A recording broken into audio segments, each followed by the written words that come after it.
सुन्दर मनोरम मनै लोभ्याउने आकर्षक दृश्य देखिएको यस स्थानबारे आफआफ्नै आकलन हुन सक्छन्, तर म यहाँ ढिलो नगरी बताइदिन चाहन्छु। यो आकर्षक दृश्य हो दाउन्ने पहाडको, दाउन्ने सडकको पनि यस मोडको, जुन बर्दघाट मानव बस्ती नजिकै छ। बर्दघाटको यस मोड र बर्दघाटमा रहेको महेन्द्र हाइवेको यो दृश्य सुन्दर भए पनि यसको पछाडिको पीडा दुःखद छ।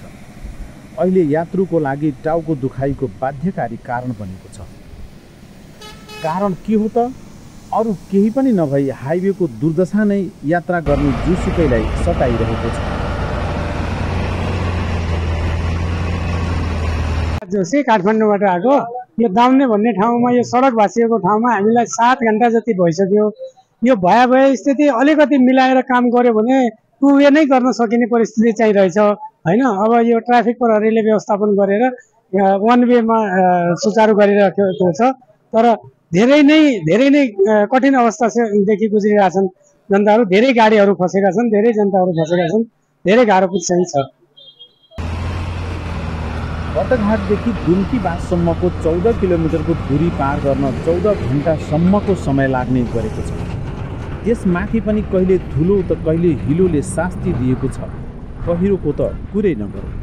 नारायण भुषाल न्यौपाने भान्जाको बिहेको लागि जन्ती जान निस्केको उनी 7 घण्टादेखि दाउन्ने उकालो कट्न पाएका छैनन्। उनी भन्छन् सडक विभाग र स्थानीय प्रशासन लापरवाह देखिएको छ। नमस्ते, मेरो नाम नारायण भुषाल न्यौपाने। म बिहान करिब 6 बजे मेरो भान्जाको विवाह बुटोल जन्ती निस्केको थिएँ क्यान्सर हस्पिटल नेरबाट। अहिलेसम्म हामी जाममै छौँ र यहाँको स्थिति देख्दाखेरि हिजो साँझ गएको पहिरोको कारणले धेरै दुःख पाएको देख्यौँ र बाटो दबिएको रहेछ।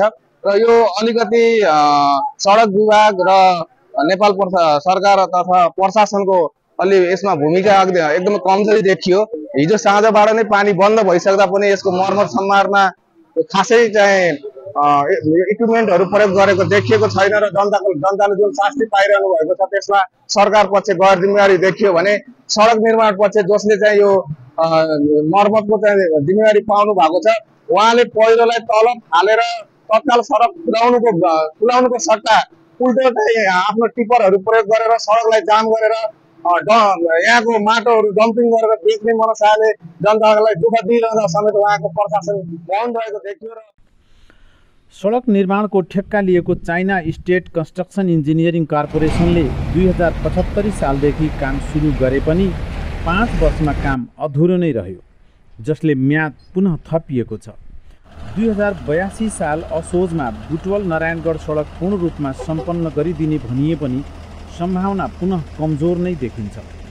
ठेकेदारले विभिन्न बहाना झिकेर काममा ढिलासुस्ती गर्दै समय लम्ब्याउँदै गरेको देखिन्छ। कहिले र मेटेरियल पाइएन त कहिले मजदुर पाइएन भन्दै कछुवा गतिमा हिँडेको ठेकेदारले 2 पटकसम्म म्याद थप्दा पनि सडक सम्पन्न हुने सम्भावना झिनो।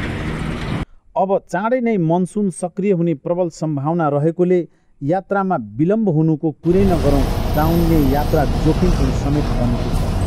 सडक लेन चौडाइ बढाउने भएकाले दाउन्नेमा पहाड भत्काउने कार्यले 14 किलोमिटर सडक यात्रा पूर्ण रूपमा जोखिममा परेको छ। वर्षा अगावैको अवस्था त यस्तो छ। लुम्बिनीबाट फर्किँदै गरेका एक यात्रु भन्छन् दाउन्नेको जाममा 7 घण्टा भइसक्यो, अझै कति समय लाग्ने हो थाहा भएन। यो पहिरो गएको रहेछ हिजोदेखि। म पनि हिजो यही बाटो क्रस गरेको। म सिभिलियन लुम्बिनी गएको थिएँ, फर्किँदै थिएँ बच्चाहरू लिएर। अनि यहाँ पहिरोले रोकिएको रहेछ हिजो रातिदेखि यो रोकिएको रहेछ। अनि अहिले प्रायः जसो यहाँ यो डोजरको स्काइबेटरको टिमले काम त गरिराखेको रहेछ, तर अलिअलि क्लिन गऱ्यो भने 2 वे चल्ने सम्भावना छ। हमेसा चल्छ नै, मेरो आफ्नो एक्सपिरियन्समा पनि। त्यसैले यही चलाउनलाई म गत 2 घण्टादेखि यहाँ डोजरको भाइहरूलाई फकाएर खोलाउन लगाइरहेको छु। अब सायद 10-15 मिनट अलिकति ब्लेड लगाइदियो भने दुवैतिरबाट आनन्दले गाडी चल्छ, बाटो खुल्छ। नआत्तिनुहोस्, जति सेक्रिफाई गर्नुभयो। अब बाँकी धैर्य धारण गर्नुहोस्। अब खुल्छ, अब तलको खोल्दै। गाडी जाममा परेपछि पानीसम्म पिउन नपाएका यात्रुहरू गन्तव्यका लागि छटपटिएको बताउँदै प्रशासनिक सहयोगको अभाव भएको बताएका छन्। चिनिया निर्माण कम्पनीको चरम लापरवाहीलाई नियमन गर्न सकिएन भनी वर्षायाममा नेपालकै लाइफलाइन मानिने महेन्द्र हाइवेले देशकै अर्थव्यवस्थालाई प्रभावित पारेको छ। हामी चाहिँ हिजो हिँडेको 6 बजे हो काठमाडौँबाट है, अहिले डाउनेको जामै अहिलेसम्म हिँड्छौँ। अब कति बेला खुल्ने यो पनि अब निर्णय छैन है। अब यहाँ चाहिँ अब प्रशासनको पनि एकदम लापरवाही छ है। प्रशासनको लापरवाही कस्तो छ भने अब गाडी एकतिरमा तर्फमा पठाइरहनु भएको छ, दुईतर्फ पठाउनु सक्नुभयो भने चाँडैको सम्भव हुन्छ जाम पनि खुल्नको लागि है। अब त्यसै लागि हामी पनि वहाँबाट हिँड्दै आएर यहाँ अहिले भर्खर यहाँ आइपुगेछौँ। हिँड्दै वहाँ डाउनेबाट हिँड्दै आएछौँ है, न खानु छ न के गर्नु छ। अनि यहाँ आएपछि अहिले भर्खरै अब तपाईँहरूको आँखा अगाडि गाडी रोकेपछि बल्ल अलिअलि जाम अलिअलि खुल्दैछ, सबैले देख्नु भएको छ होइन। अब अरू त के भन्नु छ तपाईँहरू आँखा अगाडि अब यस्तो पहिरो गएको छ। अब हिजो रातिदेखि गएको, अस्ति पनि गएको, अस्ति क्लियर भएको थियो बाटो, अनि राति फेरि गयो, रातभरि पनि जाम छ यहाँ गाडी। गाडीहरू अब हजुरको हिजो हिँडेको गाडी बल्ल आइपुगेछ। अब भन्नुहोस् है, अब यो गल्ती अब जनतालाई दुःख दिन खोजेको कि प्रशासनले कि के हो कसो, अब त्यो चाहिँ हजुर आफै बुझ्नुहुन्छ। पहाडी भूभागको कटानी, डिपोजिट गरिएको माटो ढुङ्गाको व्यवस्थापनमा समस्या मात्र होइन, सरकारी अनुगमन र दबावको अभाव पनि सडक निर्माणको ढिलाइका कारण बनेको छ, जसले वर्षायाममा सडक चिप्लो हुने, पहिरो जाने, ट्राफिक जाम हुने हुन्छ। यात्रुलाई लामो प्रतीक्षा गर्नुपर्ने, गाडी बिग्रिने, जनस्वास्थ्यमा धुलो फोहोर पानीको असरबाट वञ्चित समेत हुन सक्ने अवस्था छैन। इन्धन र समय बढी लाग्ने भएपछि ढुवानी खर्च बढ्ने भएकाले राष्ट्रिय उत्पादन र आपूर्तिमा समेत असर पारेको छ। यात्रुको जीवन नै जोखिममा पारेको छ।